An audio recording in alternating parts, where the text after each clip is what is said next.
Good morning guys. তো দেখো আমি রেডি হয়ে গেছি অফিস যাওয়ার জন্য। আজকে ভাবছো তো এত সাজুগুজু কেন? আসলে আমি অফিস থেকে একটা জায়গায় প্রোগ্রাম আছে, ওখানে যাওয়ার আছে, ওই কারণে রেডি হয়েই যাচ্ছি একেবারে। কেন যেতে যেতে আমার টাইম লেগে যাবে ওই জন্য।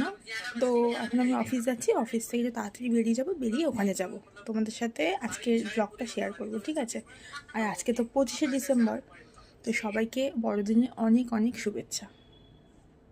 তো গাইস অফিস থেকে বেরিয়ে গেছি, তোমাদের বলেছিলাম যে আমরা কোথাও একটা যাব ঘুরতে, ওই জন্য সেজে গুজে এসেছিলাম আমি অফিসে আজকে। আমরা বলতে আমিই যাচ্ছি, কোথায় যাচ্ছি সেটা হচ্ছে তোমাদের জানাবো নিশ্চয়ই, তার জন্য আমার ব্লগটা দেখতে হবে।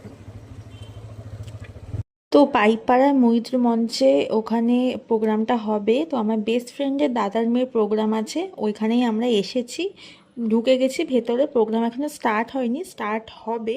তো ওয়েট করছিলাম আর কি যে কখন প্রোগ্রামটা স্টার্ট হবে। তো ফার্স্ট প্রোগ্রাম ছিল, দেখো এখানে হচ্ছে তোমার যেহেতু শিব ঠাকুরের একটা থিম দিয়ে গান করেছিল, তো বেশ ভালোই লেগেছে, খুব সুন্দরভাবে প্রোগ্রামটা হয়েছে।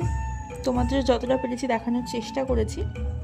কতগুলো প্রোগ্রাম দেখো এখানে দেখছিলাম, এইখানে বদমাইশি করছিল এখো বসে বসে, ওর মাকেও বসতে দিচ্ছে না, এদিকে ফোন চাইছে, এরকম করছে আর কি। এটাতে কিন্তু ও স্নেহা পার্টিসিপেট ছিল। তো দেখো এখানে ওকে ফোকাস করার চেষ্টা করেছি যতটা পেরেছি আমি। তো এখানে ডান্স করছিলাম, আমি অনেকটাই ভিডিও করেছি, কিন্তু প্রত্যেকটা ভিডিও মানে এখানে তো ভিডিও তো দেখানো সম্ভব নয়, ওই কারণে দেখাতে পারিনি।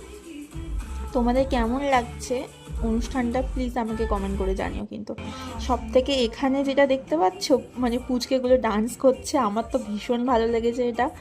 মানে এরা এত মিষ্টি দেখতে, আর ওই মিডিলে যেটা একদম ছোট, ও তো মানে ওকেই আমি বেশিরভাগ দেখছিলাম আর কি, এত সুন্দর করে প্রোগ্রাম করছে, মানে এইটুখানি বয়স থেকে যে এত সুন্দর এক্সপ্রেশন দিচ্ছে, এটা খুব সুন্দর লাগছিল।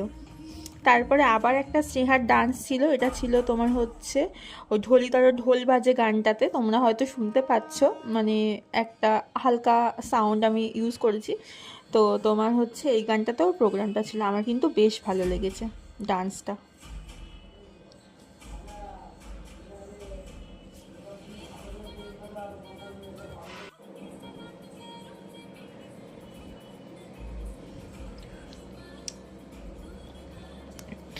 তো ক্রিসমাসের আরেকটা গান ছিল যেটা হচ্ছে জিঙ্গল বেলস, ওটা খুব কমন গান।